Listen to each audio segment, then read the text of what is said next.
বাচ্চাটাকে ওখানে দিয়ে দেবো আমি। আচ্ছা তো বাস বাস, আচ্ছা আচ্ছা। আর একটা দিয়ে দিই। আমি দেখবে সব বাচ্চা যতগুলো থাকে সবকে খাওয়াই, ওটাতেই দিয়ে নেবে। আচ্ছা আচ্ছা ঠিক আছে, তুমি পরে খাই দিও।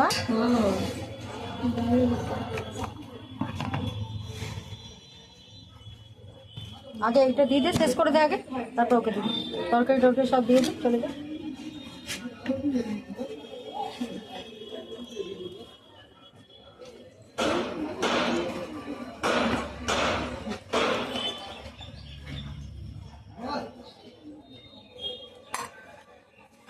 তোমরা কি স্টেশনেই থাকো নাকি? না, ওর পাশে বুকিং কাউন্টার। আচ্ছা, ওই বুকিং কাউন্টার আছে। হ্যাঁ হ্যাঁ হ্যাঁ, ওইখানেই থাকো। ওইখানে থাকে। আচ্ছা।